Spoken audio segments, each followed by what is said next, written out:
Bengaluru Mysuru express ವೇನಲ್ಲಿ ತಾಲೂಕಿನ Kanva junction ಬಳಿ ಪ್ರವೇಶ ಮತ್ತು ನಿರ್ಗಮನ ಕಲ್ಪಿಸಿದರೆ ಚನ್ನಪಟ್ಟಣ ಸೇರಿದಂತೆ ಕಣ್ವ ಜಲಾಶಯ, ಕೆಂಗಲ್ ದೇವಸ್ಥಾನ ಮತ್ತು ಹಳೆಯ ಬೆಂಗಳೂರು ಮೈಸೂರು ಹೆದ್ದಾರಿಗೆ ಹೋಗುವ ಪ್ರಯಾಣಿಕರಿಗೆ ಹೆಚ್ಚಿನ ಅನುಕೂಲವಾಗಲಿದೆ. ಹಾಗಾಗಿ ಈ ಬಗ್ಗೆ ಸೂಕ್ತ ಕ್ರಮ ವಹಿಸುವಂತೆ ಹೆದ್ದಾರಿ ಪ್ರಾಧಿಕಾರದ ಅಧಿಕಾರಿಗಳಿಗೆ ಸಂಸದ ಡಾಕ್ಟರ್ ಸಿ.ಎನ್. ಮಂಜುನಾಥ್ ಸೂಚನೆ ನೀಡಿದರು. ಕೇಂದ್ರ ಸರ್ಕಾರ ತಾಲೂಕಿನ ರಾಂಪುರ ಬಳಿ ಎಕ್ಸ್‌ಪ್ರೆಸ್ ಹೈವೇಯಲ್ಲಿ ಎಂಟ್ರಿ ಹಾಗೂ ಎಕ್ಸಿಟ್ ವೇ ತೆರೆಯಲು ನಿರ್ಧರಿಸಿತ್ತು.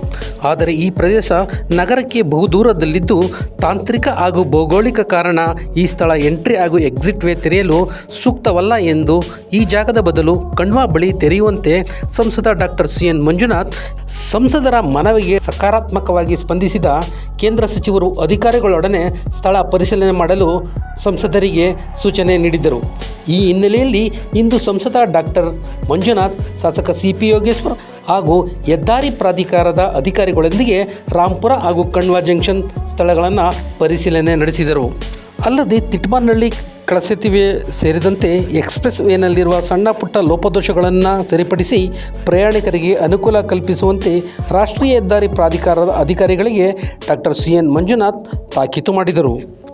ದಶಪಥ ಹೆದ್ದಾರಿಯ ಪರಿಶೀಲನೆಯ ಸಂದರ್ಭದಲ್ಲಿ ಕ್ಷೇತ್ರದ ಶಾಸಕ ಸಿ.ಪಿ. ಯೋಗೇಶ್ವರ್ ಹಾಗೂ ಹೆದ್ದಾರಿ ಪ್ರಾಧಿಕಾರದ ಅಧಿಕಾರಿಗಳು ಡಾಕ್ಟರ್ ಸಿ.ಎನ್. ಮಂಜುನಾಥ್ಗೆ ಸಾಥ್ ನೀಡಿದರು.